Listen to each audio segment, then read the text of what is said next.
Gjatë konferencës dyditore që mbajt kohë më parë në Tiranë, lidhur me platformën për organizimin e referendumit mbarëkombëtar, i pranishëm ishte edhe Farisi Avnina Sufoskin nga Zvicra, i cili në një intervistë të shkurt për televizionin Diaspora foli për mundësitë e investimeve e sidomos në ruajtjen e ambientit, i cili përmendi disa teknologji duke përfshirë edhe atë të pastrimit të ujrave të zeza, por edhe në fushën e energjisë së renovueshme si në Shqipëri, ashtu edhe në Kosovë.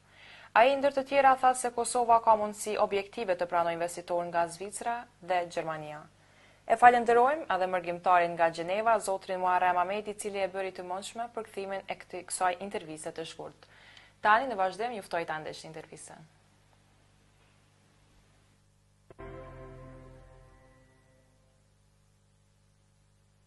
Përshëndetje të dashur shikues të televizionit Diaspora.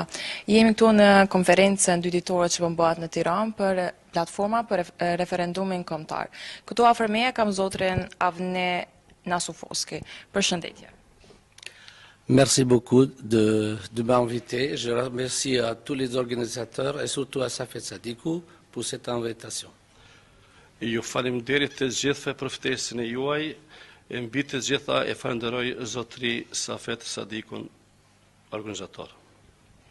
Mirë se keni ardhur fillimisht në aktivitetin që po bëhet këtu në Tiranë, zotria.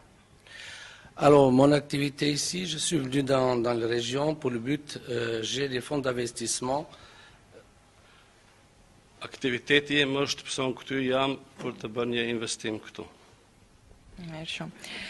Ju jeni nga Gjeneva e Zvicrës dhe keni investuar në regionin e Ballkanit. Çfarë mundësi keni për investim në Shqipëri, Kosovë dhe Maqedoni?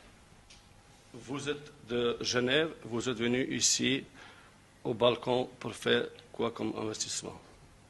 Alors, nous avons les technologies pour le Waste Energy, ça veut dire éliminer tous les déchets dans le Balkan. On sait qu'il y a un grave problème et vous n'avez pas des usines compétentes actuellement ni en Albanie, ni en Macédoine, ni au Kosovo. Ne këtu kemi ardhur se për shkaqe që këtë duhet të bëjmë investim në Ballkan, si në Kosovë, Maqedoni, Albani, për të gjërat që duhet të kemi edhe më shumë. Et nous avons une autre technologie américaine, Planet Clean Water Technology, c'est électro-oxydation, c'est la nouvelle et unique technologie au monde. Ne kemi një teknologji elektrike që është në gjërat më të shqurat në Evropë, në botë, i lutem. Po cilat janë vështirësitë apo pengesat themi për zhvillimin e këtyre investimeve? Qu'est-ce que c'est le difficile pour vous pour faire l'investissement ici? Alors, en fait, c'est pas question difficile, c'est que, par exemple, moi je suis dans les 5 continents, et les gouvernements, ils nous donnent toutes les faisabilités, tous les projets à table. Ici, nous n'avons rien, ça veut dire? Also, nuk është punë të pyetje për vështirësimin, është pyetje vetëm se, si të thojmë këto institutet, institucionet e politikës, nuk bëjnë me neve. Në rregull. Po nëse shteti do pranonte për një investim, cili do ishte? Si le pays il va vous accepter un investissement cet quel?